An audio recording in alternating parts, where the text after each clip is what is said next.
नमस्कार सर्वांचं. Study with Ketaki या यूट्यूब चॅनलमध्ये या व्हिडिओमध्ये मी तुमच्यासाठी महाराष्ट्रातील खनिज संपत्ती संबंधी सर्व महत्त्वाच्या गोष्टी घेऊन आलेली आहे. त्यामध्ये आपण मॅप ॲनिमेशनमधून ट्रिकनुसार सोप्या पद्धतीने समजून घेणार आहोत.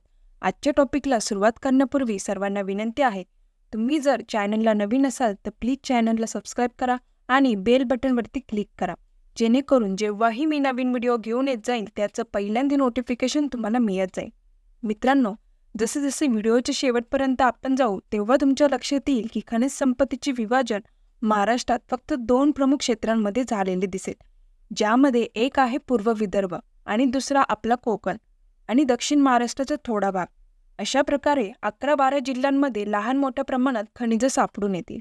आता ती खनिजं कोणती आहेत ते जाणून घेऊया. तर सुरुवात करूया प्रमुख खनिजापासून. तो जगातील सर्वात जुना आणि मोठ्या प्रमाणावर वापरला जाणारा धातू आहे, लोह खनिज. लोह खनिज हे फक्त महाराष्ट्रातच नाही तर पूर्ण पृथ्वीवरील सर्वाधिक जास्त प्रमाणात सापडणारे खनिज आहे. आपल्या महाराष्ट्राचा जर विचार केला तर लोह खनिजाचे साठे पूर्व विदर्भ आणि दक्षिण कोकणातील काही जिल्ह्यांमध्ये पाहायला भेटते. विदर्भातील गडचिरोली, चंद्रपूर, गोंदिया तर दक्षिण कोकणमधील सिंधुदुर्ग जिल्ह्यात लोह खनिजाचे वितरण झालेले आहे. इथे लक्ष द्या, प्रश्न या ठिकाणी कसा विचारला जाऊ शकतो ते बघूया. महाराष्ट्रामध्ये सर्वात जास्त लोह खनिजाचे साठे कोणत्या जिल्ह्यात आढळून येतात? तर आपण जे जिल्हे बघितले त्यातील गडचिरोली जिल्ह्यात जास्त साठे आहेत. आणि गडचिरोलीच्या कोणत्या तालुक्यात? एटापल्ली तालुक्यातील सुरजागड डोंगर रांगेत चांगल्या गुणवत्तेचे हे लोह खनिज आहे. हे लोह खनिज दिसते तरी कसे? समोरील चित्रावरून तुम्ही बघू शकता, ग्रे राखाडी असा रंग दिसून येतो. पण मित्रांनो, या लोह खनिजाचे पण 4 प्रकार आहेत. ते आपण या व्हिडिओच्या शेवटी बघणार आहोत.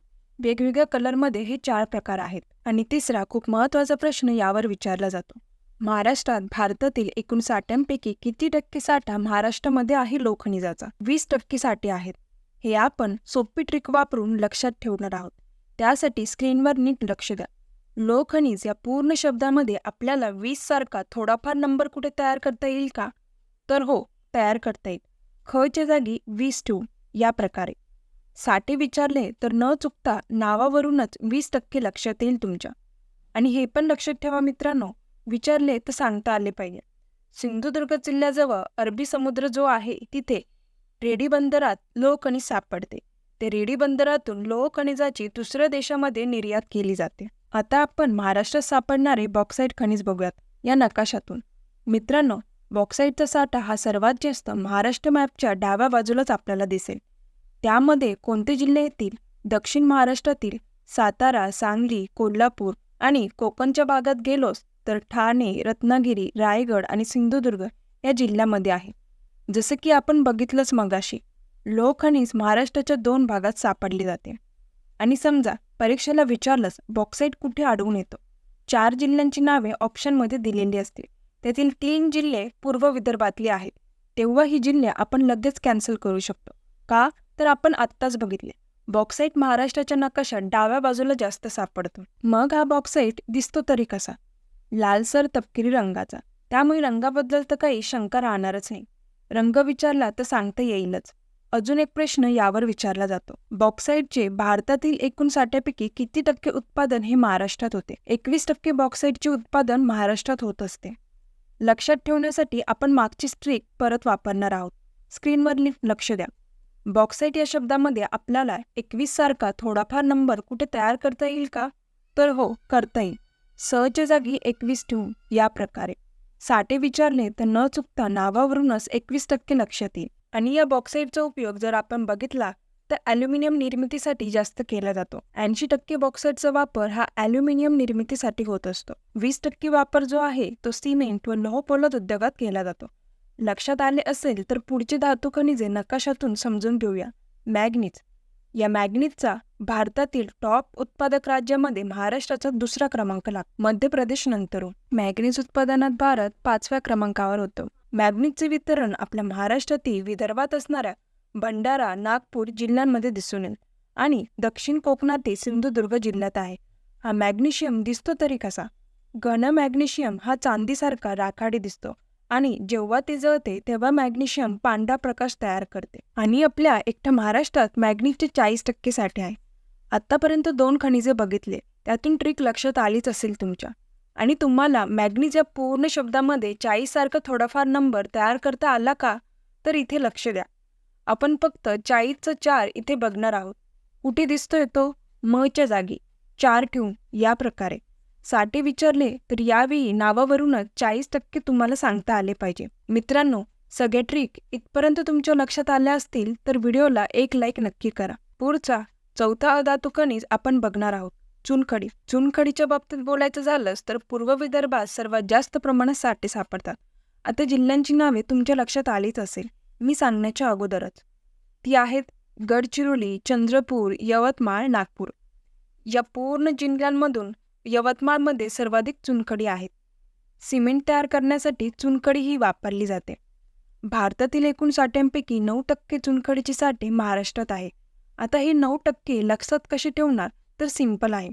चुनखडी शब्दामधील न वरून 9% सांगता आले पाहिजे. पण महाराष्ट्रात मात्र केवळ 2% उत्पादन या चुनखडीचे आहे. चुनखडीचा रंग कसा असेल हे तुमच्या लक्षात आलेच असेल. त्यानंतर पुढचे अधातू खनिज आहे डोलोमाइट, ज्यामध्ये थोड्याफार प्रमाणात कॅल्शियम आणि मॅग्नेशियम असते. डोलोमाइट हा चुनखडीचाच एक प्रकार आहे, ज्यामध्ये 10 ते 45% मॅग्नेशियम असते. ज्या मातीत मॅग्नेशियमची कमतरता असते तिथे त्या मातीची रचना सुधारण्यास मदत करू शकते डोलोमाइट. पण हा वापर योग्य ती खबरदारी घेऊन केला जातो, अथवा अतिवापर केल्यामुळे असंतुलन होऊ शकते मातीचे. महाराष्ट्रात हे डोलोमाइटचे साठे रत्नागिरी, यवतमाळ, नागपूर इथे आढळतात. एकूण साठे हे फक्त 1% महाराष्ट्रात डोलोमाइटचा आहे. त्या साठ्यांपैकी 90% डोलोमाइटचे उत्पादन फक्त लोह व पोलाद निर्मितीमध्ये आहे आणि उरलेले खत कारखान्यात वापरले जाते. त्यानंतर खनिज आहे क्रोमाइट. क्रोमाइटचा उपयोग हा धातू उद्योगामध्ये आणि किमती खड्यांवर प्रक्रिया करण्यासाठी केला जातो. अजून बघायला गेलो तर रसायन उद्योगात उपयोग करतात या क्रोमाइटचा. महाराष्ट्रातील साठे हे भंडारा, नागपूर आणि कोकणातील सिंधुदुर्ग जिल्ह्यात आहे. आणि समजा असा जर प्रश्न विचारलात, भंडारा आणि सिंधुदुर्ग जिल्ह्यात क्रोमाइटच्या प्रमुख खाणी नेमके कुठल्या ठिकाणी सापडतात, तर भंडारा जिल्ह्यात पवनीजवळ आणि सिंधुदुर्ग जिल्ह्यात कणकवली या ठिकाणी आहे, सांगता आले पाहिजे. भारतात क्रोमाइटच्या साठ्यापैकी एकूण 10% साठा महाराष्ट्रात आहे. डोलोमाइट आणि क्रोमाइटसाठी मी कोणतीही ट्रिक वापरलेली नाही. सर्वात कमी विचारले तर 1% डोलोमाइट आणि 10% हे क्रोमाइट आपण लक्षात ठेवू शकतो. पुढचे पाहणार आहोत कायनाइट, ज्याचा उपयोग हिरांना पैलू पाडण्यासाठी होतो. महाराष्ट्र राज्यात भंडारा व गोंदिया जिल्ह्यात कायनाइटचे साठे आढळतात आणि ट्रिकनुसार एकूण महाराष्ट्रात साठे बघायला गेलो तर 15% साठे आहेत. ट्रिक काय असेल तर सेम तीच.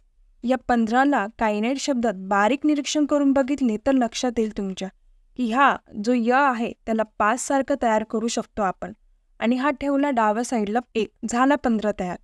ट्रिक समजली असेल तर एक लाईक करायला विसरू नका आणि चॅनलला सपोर्ट करा. आता महाराष्ट्रातील असे खनिज आपण बघणार आहोत जे ऊर्जा साधन म्हणून वापरले जाते, दगडी कोळसा. आपल्या महाराष्ट्रात दगडी कोळसा हे महत्त्वाचे खनिज असून दगडी कोळशाचा वापर खते, रसायन उद्योगात कच्चा माल म्हणून तर रेल्वे वाहतुकीसाठी इंधन म्हणून वापर केला जातो. महाराष्ट्रातील पूर्व विदर्भात असणाऱ्या नागपूर, चंद्रपूर, यवतमाळ या जिल्ह्यांमध्ये दगडी कोळशाचे साठे आढळतात. अजून एक महत्त्वाचा पॉईंट इथे समजून घेण्यासारखा आहे मित्रांनो, तो म्हणजे राज्यात वर्धा व वैनगंगा या नद्यांच्या खोऱ्यात प्रामुख्याने दगडी कोळसा सापडतो. वर्धा आणि वैनगंगा या दोन्ही पण आपल्या गोदावरी नदीच्या उपनद्या आहेत, ज्या चंद्रपूर आणि गडचिरोली जिल्ह्याच्या सरहद्दीवरून वाहत जाऊन आपल्या गोदावरी नदीला जाऊन मिळतात. आणि असं जर विचारलंच महाराष्ट्रात दगडी कोळसाचे सर्वात जास्त साठे कुठे आहेत, तर चंद्रपूरमधील बंडारपूर तालुक्यात. याच दगडी कोळशाला गाडलेले सूर्यकिरण असे देखील बोलले जाते, कारण अनेक वर्षापूर्वी जमिनीखाली जैविक कचरा पुरला जाऊन दाब व तापमान यांच्या साहाय्याने त्या कचऱ्याचे रूपांतर कशामध्ये झाले तर कोळशामध्ये. तसं बघायला गेलं तर मित्रांनो, या दगडी कोळशाचे 4% साठे आहेत आपल्या महाराष्ट्रामध्ये. इंग्लिशचा 4 हा दगडी शब्दामधला द वरून ट्रिक म्हणून लक्षात ठेवू शकतो आपण, आणि मराठीतला 4 जो आपण कुठे बघितला मॅग्नीजच्या 40% मध्ये. गोंधळ होऊ देऊ नका.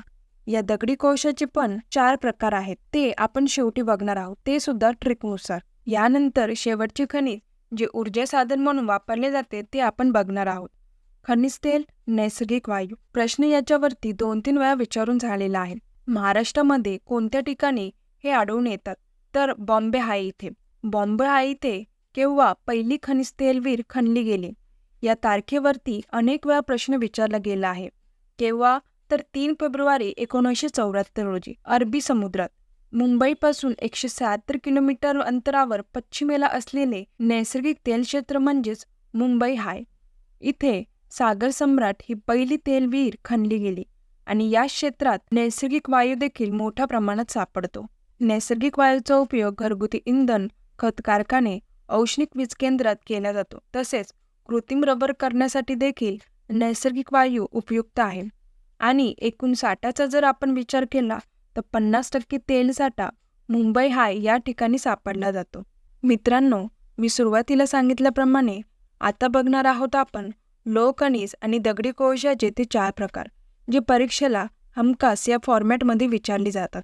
खाली दिलेल्या खनिजांच्या नावांमध्ये उच्च दर्जाचा प्रकार कोणता किंवा कनिष्ठ दर्जाचा लोह खनिजाचा प्रकार कुठला? तर बघा, लोह खनिजाचे कोणकोणते 4 प्रकार आहेत. यांच्यामध्ये आढळणाऱ्या लोहाच्या प्रमाणावरून किंवा शुद्धतेनुसार आपण म्हणू हे प्रकार आपण बघणार आहोत. कारण खनिजे जी सापडत असतात ती प्रत्यक्षपणे एकदम प्युअर स्वरूपात असतात का? तर नाही. त्यांच्यामध्ये वेगवेगळी मिश्रण एकत्रित असतात. माती असेल, वाळू असेल किंवा इतर छोटे प्रमाणात खनिज त्यात एकत्र मिक्स केलेली असतील. लोह खनिजमध्ये उच्च दर्जाचे पहिल्या प्रकारात येते मॅग्नेटाइट, ज्याच्यात 72% लोहाचे प्रमाण आहे. ज्याचा रंग कोणता आहे? रंगावरती प्रश्न विचारला जाईल, त्यावेळी सांगता आले पाहिजे. डार्क काळ्या रंगाने मॅग्नेटाइट हे ओळखले जाते. त्यानंतर दुसरा प्रकार ज्याच्यात लोहाचे प्रमाण अजून कमी झाल्याने तो डार्क काळ्या रंगावरून लालसर काळ्या रंगाचा होतो. आता लक्षात कसे ठेवणार? तर ट्रिकवरून. हे सर्व 4 प्रकार नंतर सांगते ट्रिक. या लालसर काळ्या लोहाला हेमेटाइट बोलले जाते, ज्याच्यामध्ये 60 ते 70% लोह सापडून येईल. तिसऱ्या क्रमांकावर येते लिमोनाइट, तपकिरी रंगाचा, कारण त्याच्यात 40 ते 60% लोह आहे. याला काय बोलले जाते? तर हायड्रेटेड आयर्न ऑक्साईड. प्रश्न याच्यावरती विचारला जाऊ शकतो. शेवटचा येतो तो सिडेराइट, ज्यामध्ये लोहाची शुद्धता खूप कमी होऊन जाते, 48% पर्यंत, आणि कलर फिकट पिवळा रंगाचा असा हा दिसतो सिडेराइट. आणि लक्षात ठेवायचं, याला काय बोलतात? तर आयर्न कार्बोनेट. आता या 4 नावांची ट्रिक एका शब्दात सांगते. लक्ष द्या, तो शब्द आहे महिलेस. या शब्दातल्या प्रत्येक अक्षरात 4 प्रकारची लोहाची सुरुवात होते. म पासून मॅग्नेटाइट, ही पासून हेमेटाइट, ले पासून लिमोनाइट, स पासून सिडेराइट. असं थोडंफार इकडे तिकडे अक्षरांची लिंक लावून तुम्ही ट्राय नक्की करू शकता.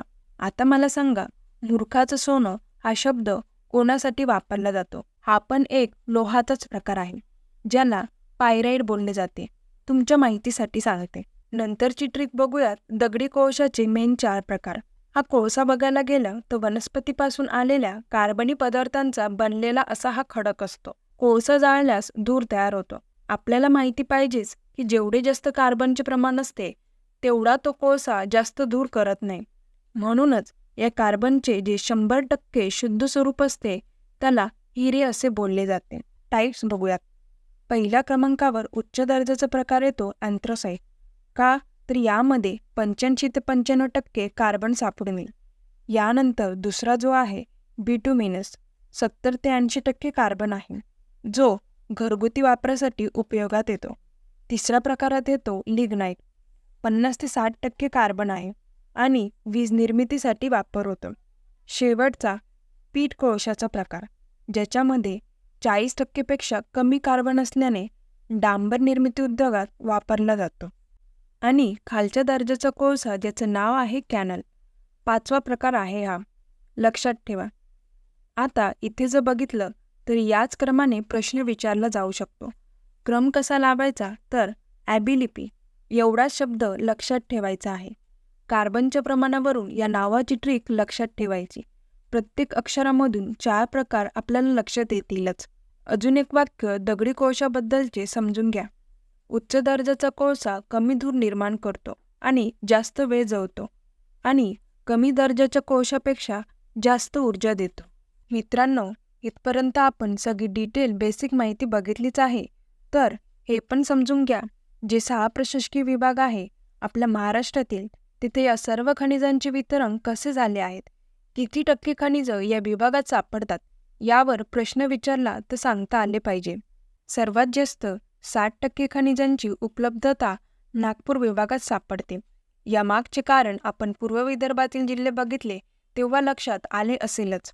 नागपूरनंतर नंबर लागतो कोकणचा. कोकण विभागात 20% साठे आहेत. त्यानंतर अमरावतीत 10% आणि उरलेले फार कमी उपलब्धता छत्रपती संभाजीनगरमध्ये 5% दिसून येईल. 3% पुणे विभागात आणि शेवटचा नाशिक प्रशासकीय विभागात उरलेले केवळ 2% खनिजे सापडतील. आपल्या महाराष्ट्राच्या 36 जिल्ह्यांपैकी फक्त 11 ते 12 जिल्ह्यांमध्येच खनिजे सापडून येतात. म्हणून आपल्या भारत देशात महाराष्ट्राचा खनिज उत्पादनात 11वा क्रमांक लागतो. मित्रांनो, आपल्या महाराष्ट्रातील खनिजाचं महत्त्व बघितल्यानंतर आपण आजच्या व्हिडिओला इथेच थांबूयात. आणि जसे आपण व्हिडिओच्या सुरुवातीला बघितले, सर्व सरळ सेवा परीक्षेसाठी हा टॉपिक महत्त्वाचा आहे. याचे महत्त्व लक्षात घेऊन एक प्रश्न मी तुमच्यासाठी ठेवून जाणार आहे, ज्याचं उत्तर तुम्हाला कमेंट्समध्ये द्यायचे आहे. माझा पहिला प्रश्न असा आहे, खालीलपैकी कोणते खनिज हे लोह खनिज नाही? 4 ऑप्शन आहेत. ए लिग्नाइट, बी लिमोनाइट, सी हेमेटाइट, डी मॅग्नेटाइट. यापैकी एक ऑप्शन मला कमेंट्समध्ये नक्की कळवा. माझा दुसरा प्रश्न असा आहे, महाराष्ट्रात कोणत्या ठिकाणी खनिज तेलाचे उत्पादन केले जाते? ए मुंबई हाय, बी कोल्हापूर, सी चंद्रपूर, डी नाशिक. कमेंट्समधून मला उत्तर नक्की कळवा. मित्रांनो, अशी एक्झाम ओरिएंटेड माहिती तुमच्यासोबत शेअर करण्याचा माझा एक प्रयत्न आहे.